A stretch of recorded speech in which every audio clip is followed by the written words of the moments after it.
올해 5월은 광주는 다른 때보다 또 다른 그런 한 달을 보낸 것 같습니다. 새로운 정부 출범으로 5.18의 진상 규명이 확실시 되었고요. 기념식에서 또 님을 위한 행진곡도 목 놓아 부를 수 있게 된 겁니다. 앞으로 이 광주시의 역할도 그 어느 때보다 또 중요하지 않을까 싶은데요. 오늘 스튜디오에 광주광역시 윤장현 시장 직접 나오셨습니다. 안녕하십니까? 네, 안녕하십니까?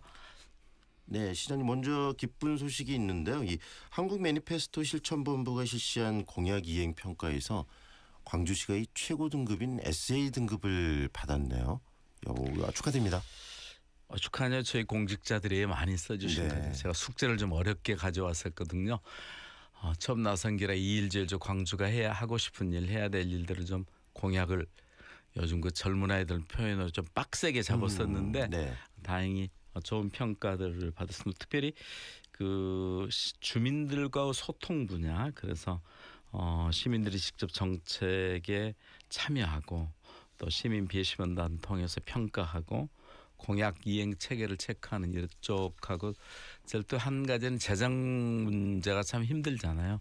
그 두 가지가 저희들이 재정 자립도는 어려운 형편 속에서도 각 분야 필요한 곳에 잘 이렇게 배치해서 정책이 진행되고 있다고 우선 3년 차에서는 최우수 등급을 받았습니다. 근데 더욱 잘하라는 채찍질로 알고 최선을 더욱 다하도록 하겠습니다.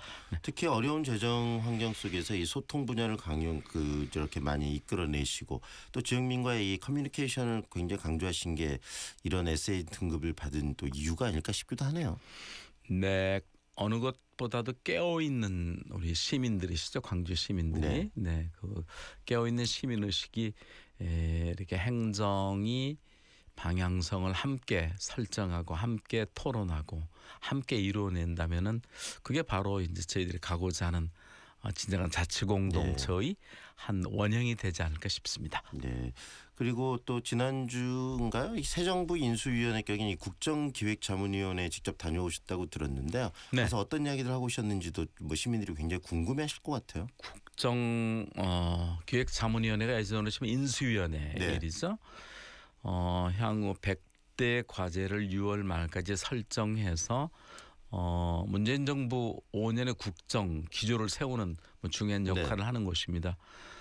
제가 시도지사 협의회 임원으로 돼 있어서 임원들과 함께 자치 분권 그리고 역시 우리 그 지방으로서는 굉장히 중요한 균형 발전의 문제 여러 가지 것들을 이렇게 공동 제안하고요.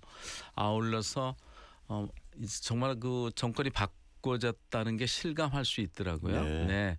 우리 정책실장의 또 장하성 교수 또 경제분과의 이계호 의원 또 박광원 의원부터 시작해서 여러분들 또 일자리 추진의 우리 이용섭 부위원장님 이런 분들을 만나서 지역의 여러 정책들에 대해서 다시 한번 공약해 주신 것에 대해서 정책화될 수 있도록 이제 국정 과제로 설정될 수 있도록 설명드리고 저희들이 지금 부시장을 책임자로 해서 서울에 이동시청을 지금 만들어 놨거든요. 그래서 매일매일 그 상황을 각 부처와 협의해 가면서 국정 과제화되고 아울러서 금년 예산에 기획재정부에서 예산이 이렇게 함께 갈 수 있도록 준비하는 일이 그래서 앞으로 한두 달 길게 보면 석 달 안이 이 정부로서도 중요하지만은 광주 전남의 미래에서도 매우 중요하다.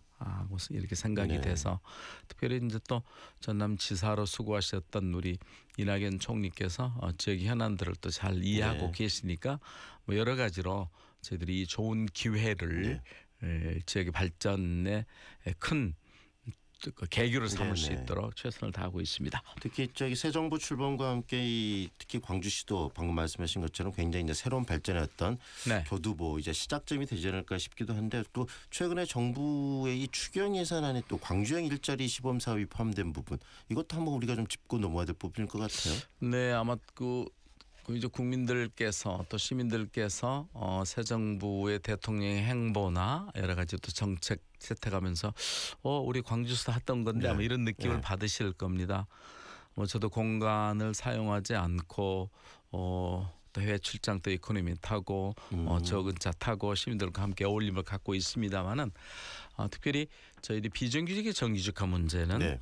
저희들이 바로 취임 1년 만에 이루어낸 매우 그 사회적 격차를 줄이는 소중한 저희들의 일이었었는데요. 네. 이 일들을 이제 지난번 우리 인천공항공단 만여 명에 이렇게 적용 또 이후로 공공 영역에 있어서 임기 내의 비정규직 전원 정규직화하겠다는 일이랄지 또 일하기 좋고 기업하기 좋은 환경을 준비하지 않고서는 여전히 공공 영역에서 일자리 재정 투자로서의 한계 있는 것을 결국은 기업이 이 일자리를 만드는 중심으로 다시 세워내는 일에 있어서는 광주형 일자리가 거의 유일한 방법이 아니겠는가 이런 그 사회적 관심들이 굉장히 높은 상황에서 현 대통령께서는 후보 시절에도 광주형 일자리를 정부의 중요한 시책으로 가져가겠다. 그리고 지난번 또 이영수 부위원장께서도 광주형 일자리의 모델들을 이 중앙정부와 함께 꼭 성공시키는 모델을 가져가자.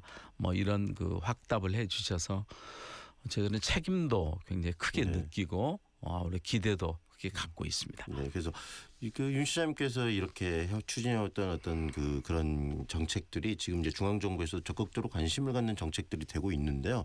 또 친환경 전기 자동차 문제, 자동차 100만 대 생산 기지 인프라 구축 이런 부분들도 중앙 정부에서 관심을 가지면서 좀 더 이 굉장히 좀 실질적인 어떤 가시적인 결과물들을 내는 그런 과정에 좀 와 있지 않나요? 문재인 정부 출범은 결국은 광주가 섬으로 고립해서 벗어날 수 있는 큰 계기가 된 것이죠. 두 가지 측면입니다. 한 가지는 역시 이번 37주년을 통해서 광주는 문재인 정부를 세우고 문재인 정부는 다시 광주 올해 가치를 다시 세워내는 그런 속에서 정치 사회적으로 광주가 다시 부활할 수 있었고요. 또 그런 토대 속에서 그동안 소외와 불균형 속에 있었던 광주 전남 이 호남 지역이 이번 선거 과정에서 여러 가지 지역에서 준비한 정책들을 공약화해 줌으로 해서 여러 가지 지금 신뢰가 어느 때보다 높아 있지 않습니까? 인사탕평책이랄지 또 5.18에 대한 인식 이런 것에서 그런 면에서 제가 큰 기대를 갖는 게 사실이고요. 지금 말씀 주신 대로 무엇을 해주겠다도 중요하지만 어떻게 해주겠다 이게 지금 사실 시민들께서 목말라 하는 부분이시기 때문에 이미 지금 3,030억 원의 예산으로서 시작되고 있는 친환경 전기 자동차 부품 클러스터를 더 활성화시키고 더 나아가서 완성차 업체를 유치할 수 있는 그런 노력들을 저희 광주 광역시부터 또 시민들과 함께 정말 치열하게 해야 되겠죠. 누가 이렇게 우리를 그냥 도와줄 거라는 생각을 하지 않고 광주는 이러하기 때문에 꼭 투자할 만한 곳이다. 그래서 이런 정부의 역할, 지방정부와 광주 시민들의 어떤 서로 협력하고 극복해내는 일들을 통해서 대전개를 마련해야 될 그런 중요한 시점이라고 생각합니다. 이제 정말 광주가 도약할 수 있는 그리고 지금까지 우리 윤 시장님께서 많이 이렇게 정책적으로 고민했던 부분들이 결실을 맺는 그런 시점이라는 생각 다시 한번 들고요. 좀 전에 섬과 고립에서부터 광주가 벗어난다. 지금 이런 말씀도 하셨는데 그런 어떤 그 시점이 또 됐던 게 이 5.18 기념식이 아닌가 싶어요. 문재인 대통령께서 오셔서 이 구구절절 광주의 어떤 그 뭐 헌법 전문에 기재를 하겠다는 이야기부터 시작해서 많은 이야기를 해주셨는데 그 현장에 계셨던 분으로서 굉장히 좀 감회가 새로우셨을 것 같아요. 사람들이 광주 시민들이 서로 쳐다보고요. 그날 저도 밤까지 이렇게 지내면서 마주 보면서